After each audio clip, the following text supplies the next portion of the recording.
G'day ladies and gents, welcome back to another FSX video for you guys today. We're doing another review, and we're starting off with the Ford Tri-Motor. So, I did the Spartan Executive first. We have now another 30s, as you can say, aircraft.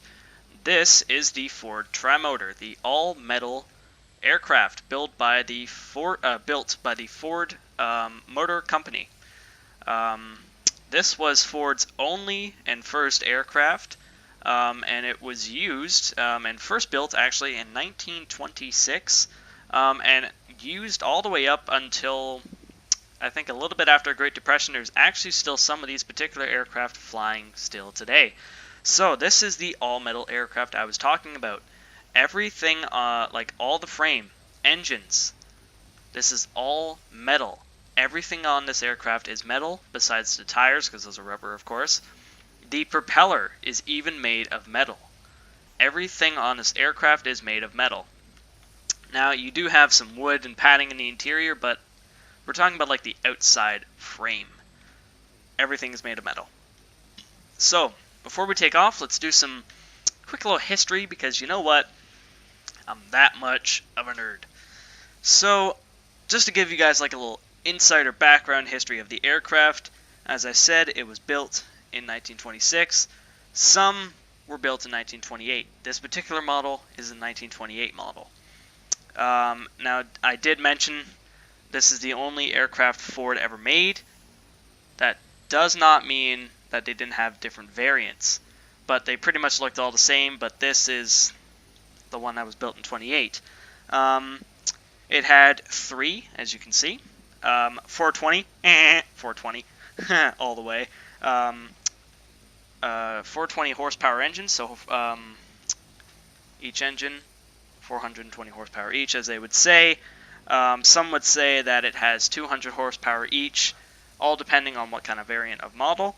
This particular model here has 420 horsepower per engine, and these engines are yet again your famous Pratt & Whitney Wasp air-cooled 9-cylinder radial engines. She had a top speed of 150 miles an hour and had a service ceiling of 16,000 feet. That's pretty good. And this was one of the first aircraft to cross the transatlantic. So it's basically it was used all over, and they had different types of airlines like you would see today, like United, American Airlines, TWA, which has sadly now gone out of business, which kind of sucks, and island hoppers too. So, yeah, and it was also kind of remade with like the Fokker and whatnot, because Germany was also making their own tri-motor version airplanes. I have a Junkers 52. Which is a tri-motor aircraft that was built in Germany for the Second World War. Alright, now, without further ado, let's hop into the cockpit. And we are in. So, as you can see, cockpit's even made of metal, glass cockpit as well. So, it's a very interesting aircraft, and pretty easy to fly too, I'm not gonna lie. Now, the reason why I spawned on the runway, I think I mentioned this in the first video, this plane has absolutely zero tail wheel control. See, it's not moving. So I can't move the aircraft on the runway, so I gotta stick like this. Alright, so anyway, let's get our master ignition on. Battery is going to be powered up. So now our battery is on.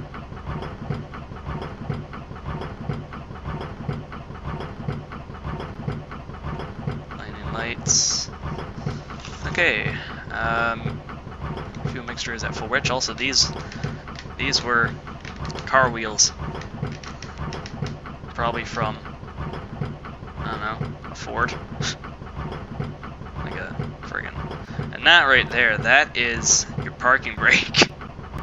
There's that little thing there. This is also your parking brake, but this little gear shifter right there was a parking brake, funny enough.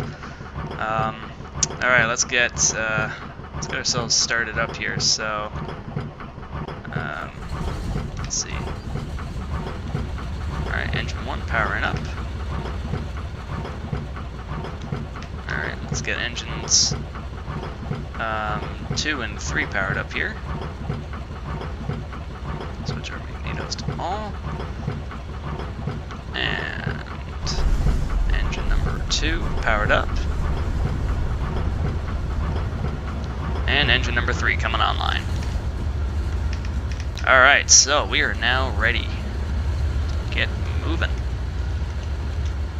Okay, let's get ourselves underway. Actually, wait, no, I want to use the little gear shift thing. Boop. Yeah, you push it forward.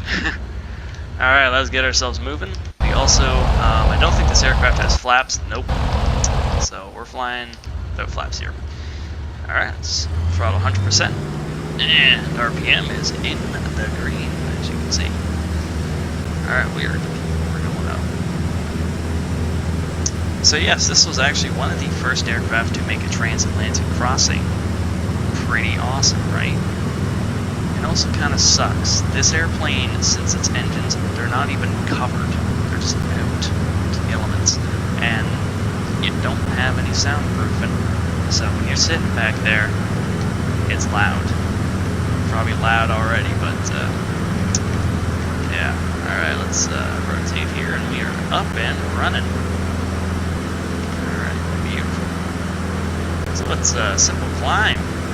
Very easy aircraft to fly as well. Maybe a bit slow on takeoff every once in a while, but once you get her airborne, you know what? She's good to go. So, all-metal beast, as I like to call it. This is a big plane. What the heck is going on with those clouds over there? What the hell? Glitch or something? It's like a major thunderstorm breaking through. Okay, I'm probably gonna stick in cockpit mode for a little bit because that was weird. What's going on with the sky? It is glitching the hell out of itself right now. Like, yeah, that's weird. Alright then. Oh, that's fascinating. Yeah, I'm just gonna stick in cockpit view.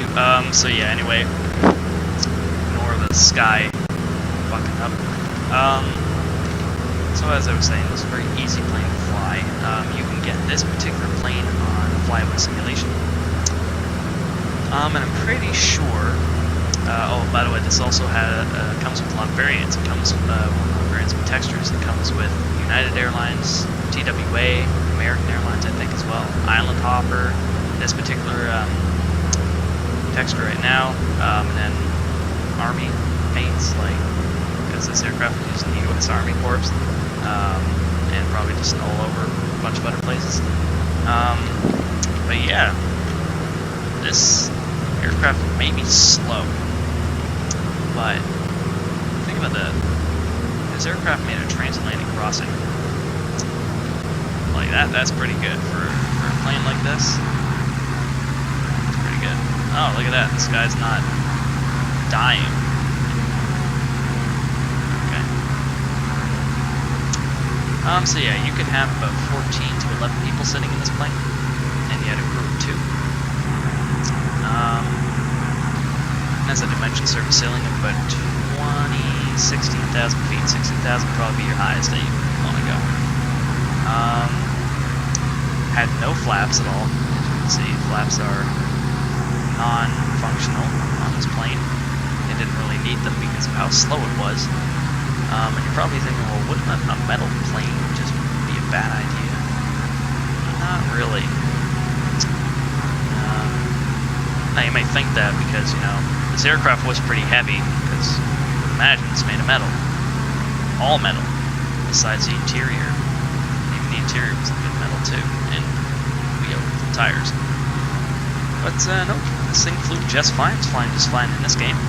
And yeah, just a bit simple history on it. It was used in the American Air Force, I think, not during World War II, maybe during World War II, because it was a post-World War I aircraft, so that means after World War I ended. Because during the Great Depression, you still had good stuff going on.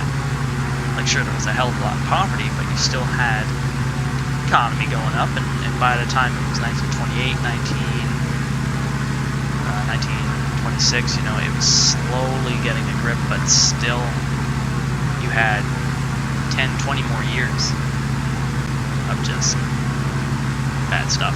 Because I think I made a mistake of mentioning it. The Great Depression lasted from 1920 all the way up to 1939. That's almost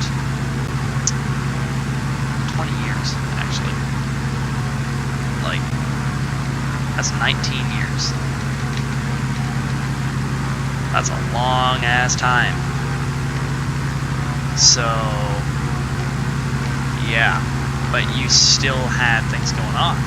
Like, for example, United Airlines, TWA, American Airlines, Eastern Air Transit, you know, all these different things, these were still going on. And air travel was getting more big because you didn't have planes shooting each other down, so how are you going to get around? You get these. You get a ticket for, I have no idea how much tickets probably would cost, probably dirt cheap. You know, like probably 50, 10 bucks, 20 bucks. Don't get mad. It's a Great Depression, everything was cheap as hell back then, so, you know. And you can get a trip from New York to probably, I don't know, freaking Britain, for all I know. Because it said transatlantic crossing, so, you know, you can make it to Britain in this airplane or something like that from New York City. Yeah. So these reviews are going to be very, very simple. They're not going to be that long. They're not going to be that explanatory. All I'm doing is doing a review on the aircraft. I'm going to give you some simple history behind it so you know what it's going to be about, know what kind of aircraft we're flying, what we're going to be working with, and so forth, and where you're going to be able to get this plane.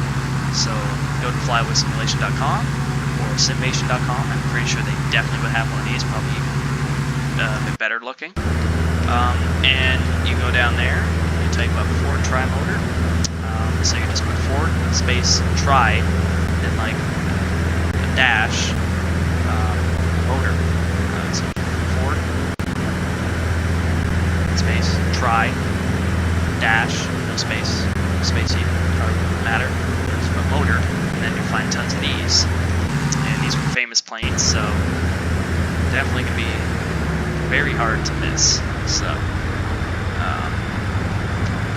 yeah. Alright, let's get our landing lights on here. Oh, no, that's my nose. Whoops. Where are my landing lights at? That's taxi lights. Those are not needed. Instrument panel. Starter. Oh, no, these are all my starter switches. There's my landing lights. Okay, there we go. Alright, got my landing lights on. And now this guy's flickering again. I have no idea what it's doing. It's weird stuff going on. I think it just might be like a little bug or something because I didn't really exit out of the sim, so to say. I kind of just left and then, you know, paused the game, uploaded the Spartan executive video, and went back to this. I didn't close it or anything, so that's probably why it's doing this. But that's fine. Who knows, it just might be a weird day. The Earth is like gonna freak the shit out of people today. And also, happy Earth Day, guys. Yeah. We gotta show some respect for this big ball that we live on. So, happy Earth Day, guys. This aircraft's probably polluting it, but happy Earth Day. So yeah, save electricity. Turn off your lights. Use the sun. It's basically a light. I have to tell my dear mother all the time when she walks in. I have sunlight in here. You don't need lights on. So, gotta give her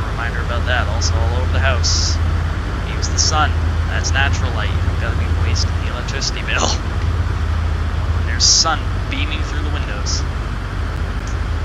So yeah. Full stop landing. Here we are. Beautiful touchdown. No bounce at all. I like that. Wasn't center line, but who cares? It's fine.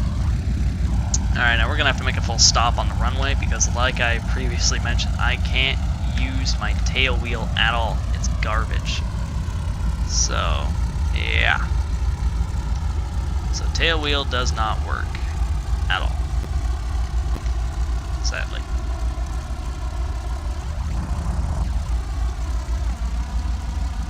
Okay, we have now made a full stop on the runway. Go ahead and shut the engine off. Actually, you know what? The throttle quadrant looks like duck feet. I realized that a while ago. I was going to mention it, but I forgot to, and then I just remembered. Oh, yeah. The throttle quadrant looks like a duck's foot. So that's kind of funny. Take our gear shifter there. Boom. Okay, battery is off. Alrighty. And let's go to get a different view there because I also have to turn off the generators. Lights. Okay, everything is off. Awesome. Okay, so we are here. Open up the door.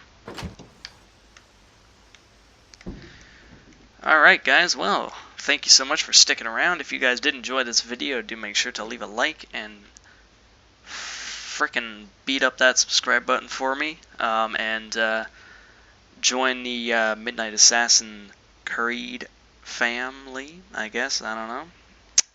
Whatever makes you happy, I guess. And also do make sure that you turn on your post notifications so you guys are notified whenever I make a new video. This was the Ford Tri-Motor review, and hopefully you guys do also enjoy the Spartan Executive video. I have made a new playlist that is called Microsoft Flight Simulator X Aircraft Reviews, so that's where you guys can go and find all my reviews. So this is the second one, starting off with another 30s aircraft. Probably going to be making another one today again, so stay tuned for that if I can. And I will talk to you guys on the flip side. Thank you for watching, and cheers.